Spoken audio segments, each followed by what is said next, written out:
Hello, my dear and dear students. I am back with a new topic. कैसे हो? खैरियत? ठीक ठाक? ओके स्टूडेंट्स, आज हमारा टॉपिक है an important topic and that is metallic bond. Chemical bonds में हम अब तक इस चैप्टर में आयोनिक बॉन्ड पढ़ चुके हैं, कोवेलेंट बॉन्ड, उसके टाइप्स, कोऑर्डिनेट कोवेलेंट बॉन्ड, और अब बारी है मेटालिक बॉन्ड की। तो डिफाइन करते हैं, metallic bond can be defined as the attractive force between metal cations, positively charged ions are called cations, and electron C। Electron sea के बारे में भी पढ़ेंगे कि क्या है। कैटाइंस तो पॉजिटिव चार्ज आयंस को कहते हैं। तो मेटल कैटाइंस या मेटालिक न्यूक्लियाई और इलेक्ट्रॉन सी के दरमियान जो अट्रैक्टिव फोर्स होता है उसको हम मेटालिक बॉन्ड कहते हैं। इसकी डिफिनीशन कुछ यूं भी की जा सकती है, that the force which hold metal cations metal atoms nuclei and electron C is also called metallic bond। अब एक्सप्लेनेशन की तरफ जाते हैं स्टूडेंट्स। एक्सप्लेनेशन कुछ यूं है कि लॉरेंज एंड रूड ने 1923 में electron C, electrons gas, electron pool या इलेक्ट्रॉन क्लाउड का कॉन्सेप्ट पेश किया। एक्चुअली बात यह है कि ये परस्करे एक आयरन रॉड है, आयरन से बना है। तो आयरन तो एलिमेंट है और हम जानते हैं कि एलिमेंट्स एटम्स के बने होते हैं, सिमिलर एटम्स के बने होते हैं। वो एटम्स जिसकी एटॉमिक नंबर्स एक जैसे हो। फॉर एग्जांपल, आयरन का एटॉमिक नंबर है 56।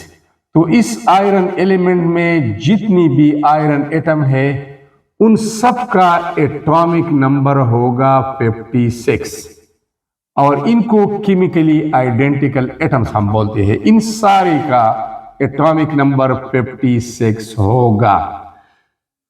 तो अब आयरन मेटल अगर हम देखते हैं तो इंतहाई सख्त है, हार्ड है और रिजिड है। तो इसमें इन एटम्स के दरमियान वो कौन सा फोर्स है जो इस आयरन को या अदर मेटल्स को रिजिडिटी देते हैं, उसको हार्डनेस देते हैं, उसको मैकेनिकल स्ट्रेंथ देते हैं, उसके बारे में पढ़ेंगे। Students, actually metal atoms have large atomic sizes. सबसे पहली बात यह है कि जितनी भी मेटल एटम्स हैं, मेटल एटम्स वो पीरियोडिक टेबल के लेफ्ट साइड पर मौजूद होते हैं और left to right size decrease होता है। तो इसका मतलब यह है कि लेफ्ट पे साइज बड़ा होगा। लेफ्ट पे साइज बड़ा होता है तो point number 1, metal atoms have large atomic sizes. इनके एटॉमिक साइजेस बड़े होते हैं। मैं एक डायग्राम ड्रा करता हूं इस तरह। ये बड़ा साइज है और दरमियान में न्यूक्लियस है। इसमें इनर शेल भी है। ये तो मैंने आउटर शेल ड्रा किया, ये इनर शेल है। इनर शेल में बी इलेक्ट्रॉन मौजूद है, आउटर शेल में बी इलेक्ट्रॉन मौजूद है। ये मैं चंद इलेक्ट्रॉन को अरेंज करता हूँ, टोटल तो नहीं लेकिन थोड़ी थोड़ी में अरेंज करता हूँ इन शेल में। ठीक है, ये इलेक्ट्रॉन्स है और हम जानते हैं कि इलेक्ट्रॉन्स और न्यूक्लियस के दरमियान एक अट्रैक्टिव फोर्स होता है। ठीक है, तो अब लार्ज साइज होने की वजह से न्यूक्लियस और वैलेंस शेल में जो इलेक्ट्रॉन होते हैं उनके दरमियान फासला ज्यादा होता है। So they have large distances between the nucleus and the valence electron. इधर शेल वाले इलेक्ट्रॉन तो न्यूक्लियस के नजदीक होते हैं, उस पर तो न्यूक्लियस का अट्रैक्शन स्ट्रांग होता है। लेकिन आउटर इलेक्ट्रॉन की मैं बात कर रहा हूं, वैलेंस इलेक्ट्रॉन की बात कर रहा हूं। जब डिस्टेंस लॉन्ग होगा, लार्ज की जगह अगर आप लॉन्ग लिखे तो बेहतर होगा। There is long distance between the nucleus and the valence electron. जब अपोजिट चार्ज के दरमियान फासला बढ़ता है तो अट्रैक्शन वीक हो जाता है। So they have very very weak weak attraction of nucleus for valence electrons. Valence electrons और न्यूक्लियस के दरमियान अट्रैक्शन इंतहाई कम होता है, इंतहाई वीक होता है लॉन्ग डिस्टेंस की वजह से।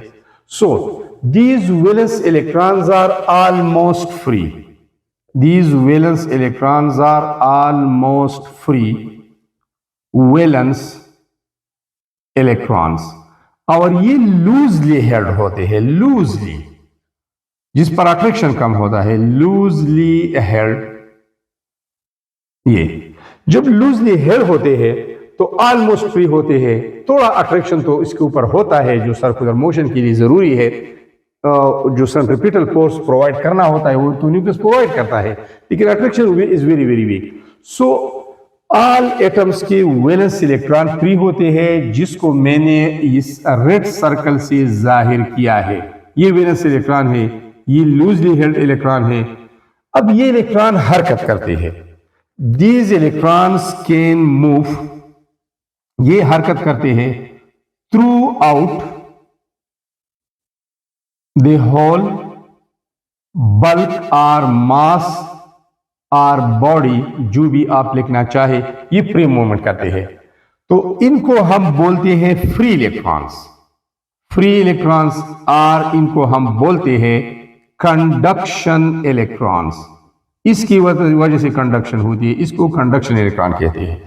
ये वैलेंस इलेक्ट्रॉन, ये लूजली हेल्ड इलेक्ट्रॉन, जो रेड सर्कल आप जरा जूम करके देखें, ये रेड सर्कल वाले इलेक्ट्रॉन जो है ये वो लूज इलेक्ट्रॉन है, फ्री इलेक्ट्रॉन है, कंडक्शन इलेक्ट्रॉन है। ये पॉजिटिव न्यूक्लियाई के ऊपर एक लेयर बनाते हैं। The positive nuclei are embedded in these loosely held electron, और ये इसके ऊपर एक तह बनाते हैं। इसी को इलेक्ट्रॉन सी कहते हैं, इसी को इलेक्ट्रॉन गैस कहते हैं, इसी को इलेक्ट्रॉन पूल कहते हैं, इसी को इलेक्ट्रॉन क्लाउड कहते हैं। इन चारों का मतलब एक जैसा है। सी का मतलब यह है जिस जमीन पर दरिया बहता है, समंदर बहता है, तो पानी की वजह से वो नीचे जमीन छुप जाती है, छुपाई जाती है पानी के जरिए। अब गैस जब जिस एरिया पर फैलता है तो उन्हें कवर करता है, इसका मतलब भी कवर, गैस का मतलब भी कवर करना है। पूल, तालाब, झील, जिस जहां पर पानी होते हैं वो नीचे जमीन को कवर करते हैं। Cloud, it covers the blue colour of the sky. तो इन चारों का मतलब कवर करना है, डांपना है, डांपना। तो ये पॉजिटिव न्यूक्लियाई, ये रेड कलर वाले वैलेंस इलेक्ट्रॉन ये छुपाते हैं, इसके ऊपर एक कवर डालते हैं। अब जरा देखें, ये वैलेंस इलेक्ट्रॉन एक न्यूक्लियस तक महदूद नहीं होते। All the nuclei attract these electrons and the nuclei are connected by these electron sea. इसको इलेक्ट्रॉन सी मॉडल भी बोलते हैं, ठीक है। अब यहां देखिए, ये लूज इलेक्ट्रॉन है वैलेंस, इस न्यूक्लियस की तरफ भी अट्रैक्टेड है और ये भी इसे अट्रैक्ट करता है। ये वाला इलेक्ट्रॉन यहां भी और यहां भी, इस तरह ये वाला इलेक्ट्रॉन उधर और इधर, ये वाला इलेक्ट्रॉन इधर भी अट्रैक्टेड है, ये वाला इधर और उधर, ये वाला इलेक्ट्रॉन ये न्यूक्लियस भी अट्रैक्ट करता है, ये भी अट्रैक्ट करता है, ये वाला इलेक्ट्रॉन इधर भी अट्रैक्टेड है, उधर भी अट्रैक्टेड है, ये वाला इधर उधर, ये वाला ये इधर ये उधर, ये वाला इधर और इधर भी सॉरी इधर भी, ये नहीं, और ये वाला इलेक्ट्रॉन इधर उधर, ये वाला इधर भी, ये वाला इधर, ये वाला उधर, ये इलेक्ट्रॉन इधर भी, इस तरह ये और ये।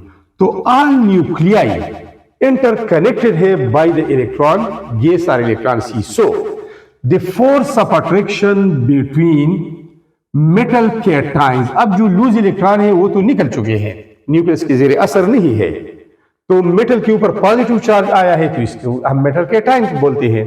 एंड इलेक्ट्रॉन सी, इसको मेटालिक बॉन्ड कहते हैं। या the force which hold metal atoms, वो फोर्स जो इन मेटल एटम को, सारे मेटल एटम्स को जो इस आयरन एलिमेंट में मौजूद है, एंड इलेक्ट्रॉन सी और पॉजिटिव न्यूक्लियाई के दरमियान जो अट्रैक्टिव फोर्स है जिससे ये मेटल एटम सारे के सारे आपस में स्ट्रांगली जुड़े होते हैं, इसी को मेटालिक बॉन्ड का नाम दिया गया है इन साइंटिस्ट ने, और इस मॉडल को इलेक्ट्रॉन सी या इलेक्ट्रॉन गैस के मॉडल के नाम से जाना जाता है। तो ये अट्रैक्शन इन ऑल डायरेक्शन है, तो इसी वजह से ये एक स्ट्रांग फोर्स है, इसी वजह से मेटल में सख्ती आती है, और इसी वजह से इन फ्री इलेक्ट्रॉन की वजह से metals are good conductors. These electrons can move throughout the body of the metal, and whenever there is free movement of electron, there will be conduction of electricity. Electron के बहाव को current कहते हैं, charges के flow को current कहते हैं, ions के मूवमेंट को करंट कहते हैं। तो जहां पर भी इलेक्ट्रॉन का मूवमेंट होता है वहीं पर करंट गुजर सकता है। तो मेटल्स क्यों गुड कंडक्टर होते हैं, बिजली के अच्छे मोसिल होते हैं, इन कंडक्शन इलेक्ट्रॉन की वजह से और इन फ्री इलेक्ट्रॉन की वजह से, और ये बॉन्ड इंतहाई स्ट्रांग होता है। इसी वजह से मेटल एटम जो है वो रिजिड है। Rigid means which can bear pressure to withstand high pressure. जिस पर प्रेशर डाला जाता है, फोर्स अप्लाई किया जाता है, ये बेंड नहीं होती। To withstand high pressure, unable to bend, जिसको हम बेंड नहीं कर सकते, इसको रिजिडिटी कहते हैं। इसमें एक खास मैकेनिकल स्ट्रेंथ भी होता है, टेंसाइल स्ट्रेंथ भी उसको बोलते हैं। टू विथस्टैंड लॉन्गिट्यूडनल स्ट्रेस, अगर आप लेंथवाइज इसको इस पे फोर्स अप्लाई करते हैं तो इसको बर्दाश्त करते हैं, और ये विथस्टैंड करते हैं, बर्दाश्त करते हैं लॉन्गिट्यूडनल स्ट्रेस को, इसको टेंसाइल स्ट्रेंथ भी कहते हैं। तो मेटल की ज्यादातर प्रॉपर्टीज इसी बिना पर हम बयान करते हैं कि they are ductile, they are malleable, they are sonorous, they are lustrous, they can be drawn into sheet and wire. ये प्रॉपर्टीज इसी मेटालिक बॉन्ड के जरिए हम एक्सप्लेन कर सकते हैं। सो स्टूडेंट्स, अब आते हैं एग्जांपल्स की तरफ। मेटालिक बॉन्ड किन एलिमेंट्स में होता है?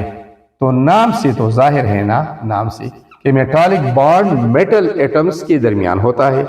और मेटल एटम्स के दरमियान कैसा होता है? इलेक्ट्रॉन सी और मेटालिक न्यूक्लियाई के दरमियान जो फोर्स होता है, जो सारी न्यूक्लियाई को बॉन्डेड रखते हैं, बाइंड करते हैं, बांधते हैं, इसी को मेटालिक बॉन्ड का नाम दिया गया है। एग्जाम्पल बहुत सारे हैं, पीरियोडिक टेबल में मेटल बहुत ज्यादा है। कॉपर का एग्जाम्पल ले सकते हैं, निकल का ले सकते हैं, मैग्नीशियम का एग्जाम्पल ले ले, आयरन का एग्जाम्पल ले ले, कोबाल्ट का एग्जाम्पल ले ले, इस तरह मैंगानीज का एग्जाम्पल ले ले, एल्यूमिनियम का एग्जाम्पल ले ले। अब एक और बात भी जहन में रख दे कि metal are divided into two category, soft metals and hard metals. तो ये ट्रांजिशन एलिमेंट्स हार्ड होते हैं, और अल्कली मेटल्स, और अल्कली मेटल तो इंतहाई सॉफ्ट होते हैं। They can be cut with knife like sodium. Sodium को काटा जा सकता है चाकू के जरिए। इस तरह alkaline earth metal small size की वजह से जरा हार्ड होते हैं अल्कली मेटल के मुकाबले में, और ट्रांजिशन एलिमेंट तो इंतहाई सख्त होते हैं। इसकी हाई मेल्टिंग पॉइंट होती है, हाई बॉइलिंग पॉइंट होती है, और ये प्रॉपर्टी इस मेटालिक बॉन्ड की स्ट्रेंथ के ऊपर डिफाइन की गई है। अब एक अहम बात यह है स्टूडेंट्स आखिरी, और वो ये है कि जब आयोनिक बॉन्ड बनता है, मैं एक एग्जांपल लेता हूं। आयोनिक बॉन्ड के बनने से फर्ज करें सोडियम आयन है और क्लोराइड आयन है, अपोजिट आयंस के दरमियान जो अट्रैक्टिव फोर्स है, हम उसको आयोनिक बॉन्ड बोलते हैं। तो जब आयोनिक बॉन्ड मेटल और नॉन मेटल के दरमियान बनता है तो उसके नतीजे में एक नया कंपाउंड बनता है। ठीक है, कोवेलेंट बॉन्ड अगर हाइड्रोजन और ऑक्सीजन अपने इलेक्ट्रॉन शेयर करते हैं और दो हाइड्रोजन एक ऑक्सीजन आपस में जुड़े रहते हैं, इनके दरमियान कोवेलेंट बॉन्ड है, तो इससे भी एक नया कंपाउंड बनता है। मेरा मतलब यह है कि ionic bond, covalent bond and coordinate covalent bond results in the formation of new compound, नए compound बनते हैं। लेकिन metallic bond it doesn't result in the formation of new compound, वही मेटल है, उसकी एटम्स है, वो आपस में जुड़े रहते हैं, डिफरेंट एटम नहीं मिलते। सिमिलर एटम के दरमियान फोर्स ऑफ अट्रैक्शन है इलेक्ट्रॉन सी की वजह से। तो अगर एग्जाम में क्वेश्चन पूछा जाता है या MCQs आ जाता है कि name the type of bond which doesn't result in the formation of new compound, तो वही मेटालिक बॉन्ड है। तो student, these are all about the metallic bond definition, then electron C model, then explanation, and then example. Thanks a lot for watching the video.